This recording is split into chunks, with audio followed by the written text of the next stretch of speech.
On the morning of December the 1st, 1948, a man looked out over Somerton Beach in Adelaide, Australia. He saw a figure lying slumped against the seawall. He assumed the man was sleeping off a hangover. He was wrong. When police arrived, they found a man in his 40s. He was dead. But this wasn't a normal death. It was a puzzle that would stump the world for 74 years. He was dressed impeccably for a day at the beach, a suit, a tie, polished shoes. But it was a hot summer day. Why was he wearing a knit pullover? They searched his pockets. No wallet, no ID card, no cash. Just a half-smoked cigarette, a comb, and a pack of juicy fruit gum. But then, the coroner noticed something chilling. Every single label in his clothing had been carefully cut out with a razor, even the tag on his shirt. It was as if this man had systematically erased his own identity before he died. The autopsy revealed no trauma, no heart attack, no stroke. The pathologist suspected poison, something rare that disappears after death, but he couldn't prove it. The man had simply ceased to exist. Weeks went by. No one claimed the body. Then, a breakthrough. A brown suitcase was found at the Adelaide railway station. It had been checked in on the day before the body was found. Inside, police found clothes that matched the man's size. They found a stenciling brush used by merchant seamen to mark cargo. And they found a specific type of orange thread, the exact same thread used to repair the dead man's pants. This proved the suitcase was his.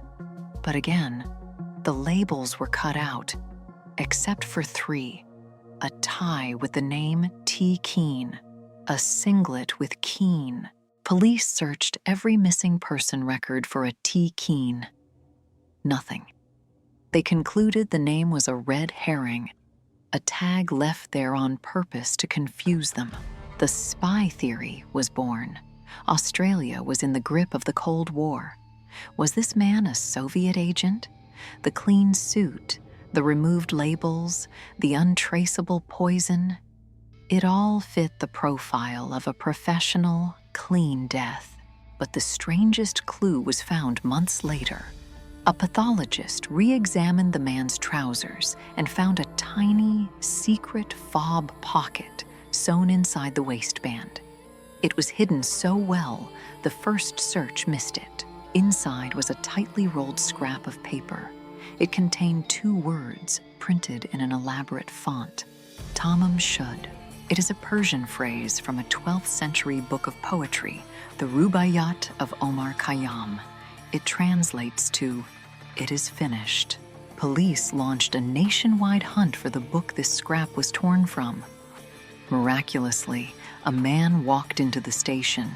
He said he found a copy of the Rubaiyat tossed into the back seat of his unlocked car, right near Somerton Beach. The last page was torn. The scrap fits perfectly. But the book's back cover held 2 more secrets. First, a phone number. Second, a secret code. 5 lines of capital letters. Wargo Bab D. Intelligence agencies, naval cryptographers, and amateur sleuths have tried to crack this code for 70 years. To this day, it remains unsolved. The phone number led police to a nurse named Jessica Thompson, who lived just 400 meters from where the body was found. When police showed her the plaster cast of the man's face, she almost fainted. She denied knowing him, but witnesses said she looked completely terrified. She took the secret of who he was to her grave. For decades, the case went cold. The body was buried under a stone that just said, "Here lies the unknown man." But in 2022, technology finally caught up to the mystery. Professor Derek Abbott had been obsessed with the case for years. He managed to get access to the plaster death mask made by police in 1948. Caught in the plaster were strands of the man's hair, Abbott extracted the DNA. It was degraded, old, and fragmented, but it was enough. Using genetic genealogy, the same tech used to catch the Golden State Killer, they built a massive family tree. 4,000 names. They narrowed it down to the maternal line, then the paternal line, until only one man fit the profile. The Somerton Man was Carl Charles Webb, an electrical engineer from Melbourne. He wasn't a spy. He was a man whose life had fallen apart. Carl Webb was a quiet engineer who loved poetry and betting on horses. Why was he in Somerton? Records show his marriage had collapsed. His wife, Dorothy, had left him and moved to South Australia. He had likely tracked her down. The code? Abbott believes it wasn't spycraft. It was likely the first letters of words in a poem he was writing in his head, or perhaps a system for betting on horse races. And the Tamám Shud paper? It is finished. It wasn't a message to a handler. It was a message to himself. He had lost his wife. He was alone. And he went to the beach to watch the sunset one last time. The mystery of the Somerton Man wasn't espionage. It was heartbreak.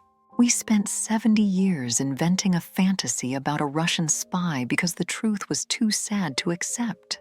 Carl Webb has his name back, but the code on the back of the book is still technically unsolved.